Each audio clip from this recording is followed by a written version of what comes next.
एक बनिया था। उसका व्यापार काफी जोरों से चल रहा था, किंतु उसके दिल में साधु संतों के प्रति प्यार की भावना थी। अतः आए दिन अतिथियों की सेवा भी करता था। एक बार एक साधु उसके घर पर आकर रुके। उसने साधु की आवभगत की, अपने घर पर भोजन कराया। साधु जी बड़े प्रसन्न हो गए और सोचने लगे कि इस बनिए की आत्मा का कल्याण करना चाहिए। उन्होंने बनिए से कहा कि भाई, मैं तुम्हें आत्म कल्याण का मार्ग बताना चाहता हूँ, क्या तुम मुझसे मार्ग लोगे? बनिए ने कहा कि महाराज जी, अभी तो मैं बहुत व्यस्त हूँ, आप कुछ दिन बाद मार्ग बताइए ताकि मैं आत्मचिंतन में समय दे सकूं। साधु जी वहां से चले गए। 2-3 वर्ष के बाद साधु जी फिर उस बनिए के घर पहुंचे। बनिया तो था नहीं, उसके बच्चों ने साधु की आवभगत की और बताया कि उनका पिता अर्थात वह बनिया स्वर्ग सिधार गया। साधु ने ध्यान लगाया तो देखा कि वह बनिया तो अपने ही घर में बैल की योनि में आया है। उन्होंने बच्चों से पूछा कि क्या तुम्हारे घर कोई नया बैल आया है? उन्होंने बड़ी प्रसन्नता से कहा कि हाँ, और साधु जी को बैल दिखलाया।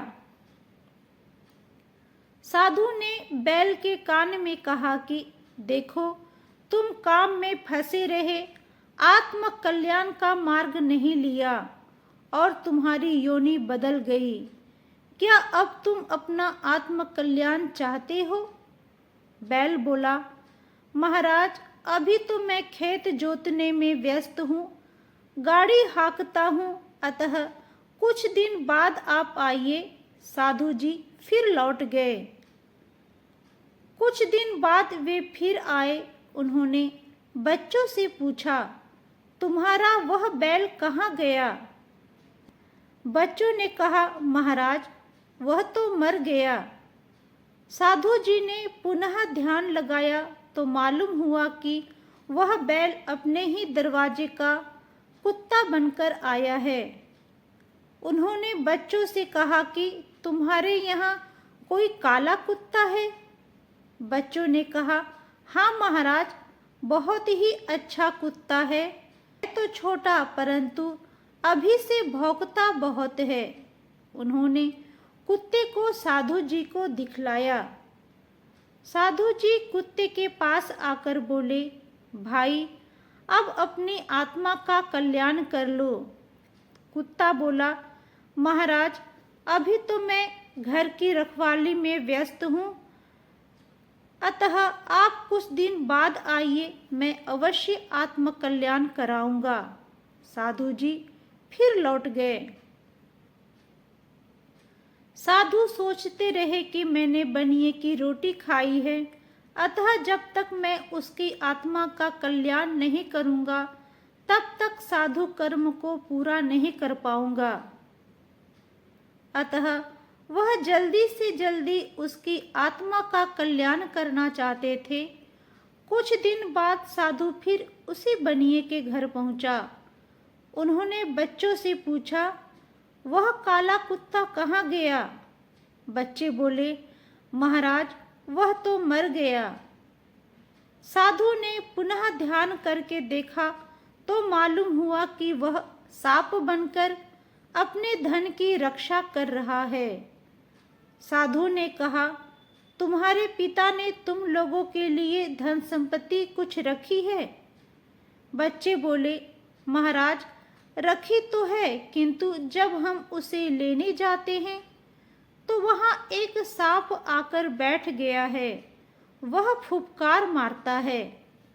साधु ने कहा कि तुम मेरी बात मान लो, तुम लोग डंडा लेकर चलो, मैं तहखाना खोलूंगा, वह सांप फुफकार मारेगा, तुम लोग उसे डंडे से मारना, किंतु यह ध्यान रखना कि उसके सिर पर चोट न लगे, नहीं तो वह मर जाएगा।